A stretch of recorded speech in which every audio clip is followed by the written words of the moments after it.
Hello internet. Welcome to, hopefully, a finally visible face. Been having like the worst trouble setting up my camera. It's not been a fun time. So it's been a few weeks since I've done one of these, but I've noticed a recent trend in especially TV recently that I just really wanted to talk about, and that's killing people or not killing people. I've noticed so many, like I said, it's mostly TV shows, but I've seen it in movies as well. Someone dies, but then it's like, but they're not really dead, and then they come back to life with little to no real explanation, and it's really fucking annoying. Like, I don't understand. So today I'm gonna talk about some of the more negative trends that I'm seeing in character deaths.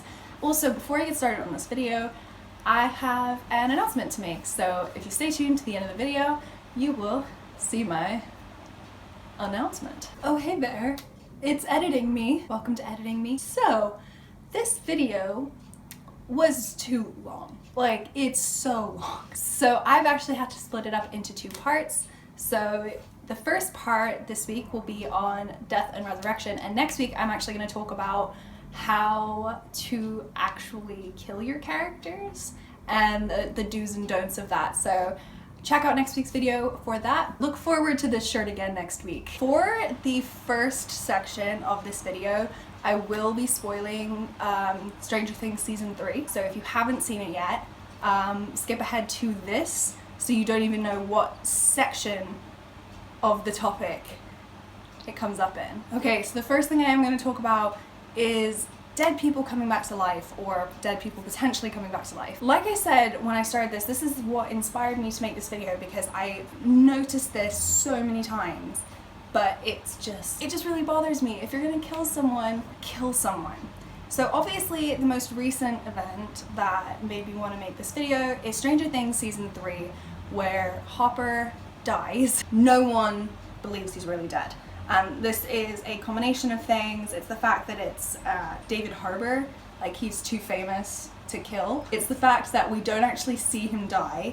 And it's the fact that in the post-credit scene, there's a quick reference to like not the American, which people think could be Hopper. There's this idea in the fan world that just really bothers me. And it doesn't bother me because fans think this way, it bothers me because it's true. If you don't see a body, they're not really dead. In Stranger Things in particular, there's been nothing to suggest that people who are dead can come back to life. But they very specifically don't show him die. They cut away and show Rush and Mooks dying instead. That just screams he's not really dead. He somehow got out of this.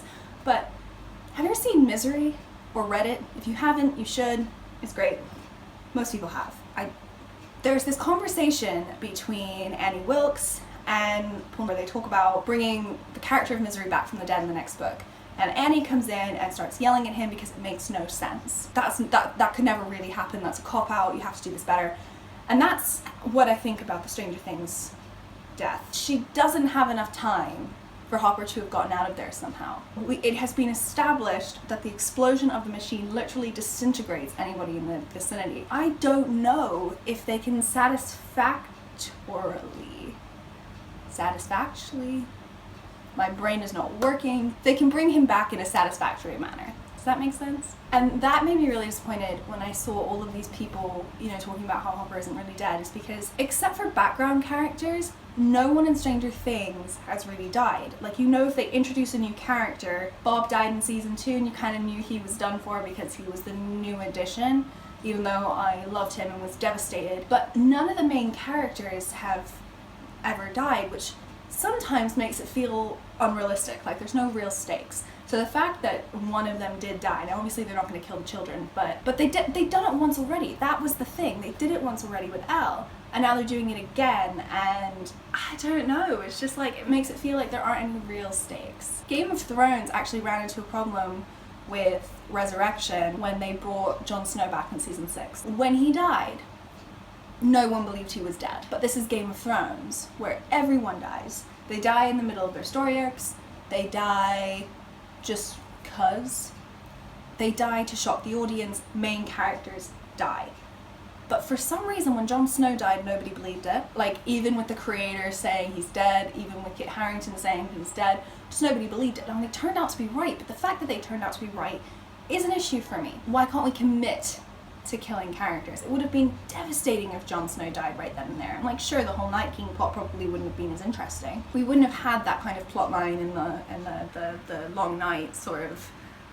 It wouldn't have felt as prescient if it wasn't Jon Snow kind of pushing for it. I think it's indicative of something that's really problematic when it comes to writing character deaths, is it has become so common for characters to die and come back that when a character like Jon Snow in a oh fricker, that's been like that this whole video. That's super embarrassing. A character like Jon Snow in a show like Game of Thrones, where Robb died when he was supposed to be the main character, where Ned died when he was supposed to be the main character, and still nobody believed it. I just think that's so it's symptomatic of something that I think is a real problem when it comes to writing. And if you think I didn't bring examples this time, you are so wrong. So one of the shows that bothered me the most was Once Upon a Time. I actually stopped watching the show in part because this annoyed me so much. Every single character who died came back somehow, to the point where when they actually killed off a character in Balefire/Neil, that was the shock, that the character was dead for real, because anybody who had died in the current timeline, not that had died in the Enchanted Forest before the story started, anybody who has died in the current timeline, especially main characters like he was, always came back. They brought back Zelena, they brought back Captain Hook at one point. They made a plot line so that they could go to Hades just so that we could see characters who had died again, like as an excuse to bring those characters back. And they opened up the potential that you could bring characters back. Oh, it just bothered me so much. And Rumpelstiltskin in particular was especially annoying because his death was actually my favorite moment from the show. It was powerful. It was the end. Can you hear the bike? Yeah, that was Bike. It was the end of his redemption arc. It was the epitome of everything he'd been working for up to this point. And he finally stood up to his dad. He finally protected his family. He finally made things right, and he died, and it was excellent. And they bring him back for the second half of the season, and okay, fine. Starting in season 4, they realized that in making him good, they'd lost their most interesting villain. And so they just wiped away all of his character development. He went back to square one like 2 separate times after his big character development, and that was just so obnoxious. It's part of the reason why I got disillusioned with the show, as I said before, is because, you know, they basically destroyed all of the character development they had been working towards for the sake of having a more interesting villain, and that's not interesting. They brought the character back and they did nothing interesting with him, and that was kind of the most egregious moment. But it's not just that. There's a particularly obnoxious moment in Ghostbusters, and I apologize to people who don't know, I'm not a fan of Ghostbusters. At the end, where, you know, everyone's freaking out because the heroes barely survived the explosion, yet it's revealed that Dana and Louie somehow magically did inside of their stone cocoon things, and they're able to be saved and like not a scratch on them. Okay, slasher movies are basically famous for it. I mean, name a horror villain. Jason and Michael Myers are probably the most famous, but Freddy Krueger's come back, Jigsaw's come back. There's always that like, but are they really dead at the end of the film? And it just, God, it bothers the crap out of me, because if you can't continue the story with an interesting character, then you shouldn't be making a sequel in the first place. I get it, money, but like, I would rather a more interesting storyline than the same old person just coming back from the dead, because now it's just annoying. I have so many more examples, but I'm actually gonna skip them because I feel like that was a good note to end on. Basically, this plot is so common and it's so obnoxious that people started making fun of it in the 70s and 80s. Think Monty Python's I'm Not Quite Dead, or Princess Bride's, oh, it turns out he's only mostly dead. There's a very big difference between being dead and being only mostly dead, or being only mostly dead and being completely dead, which is like hilarious. I love those movies, but the fact that we were making fun of those 30-40 years ago, and it's still a problem, in my opinion, unless you can fully justify bringing a character back from the dead. Jon Snow, maybe. maybe. Maybe. Unless you can fully justify it, you gotta commit. That's not how the real world works. Commit to it. And there have been things that have played with this interestingly. There's a plot line into the Heroes of Olympus book series where basically the gateway between the living and the dead is so open that people will come back to life and kind of not even realize that anything happened because there's no consequences. It's because they've actually kidnapped the god of death, so he can't actually make people dead. And that's interesting in itself, and then they have to go and then save the god of death, which is like their whole plot line. So you can do something interesting with it, but don't unless you have a real reason. So the announcement I promised is that I've officially launched my website. Here. It's ameliaboone.com. I mean, it's not that complicated. This blog will be talking a lot about my writing process, updates on my manuscript Ophelia, and really anything else about my own life that I feel like venting. And it will also be a hub for YouTube videos as well. I will embed that, so if you want to subscribe to that, the link will be in the description below.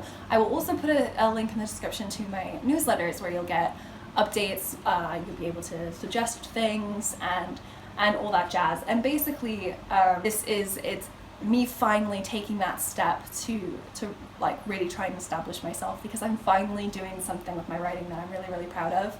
And I would really love it if you guys join me over there. So the links are in the description box below. On Monday, which is when I put out blog posts, this video was incredibly long. So what I will do is anything I left out of the video today, I will compile in a blog post, and you can check out anything that I may have left out. If you subscribe to the blog, you'll get an email and you won't even have to think about it. It'll show up in your inbox and you'll be like, hey, there's that post you promised. So yeah, check out my website. I'm really excited to have you guys over there. Also check out my social medias in the description box below. And thank you guys so much for watching. I'll see you next time. Bye.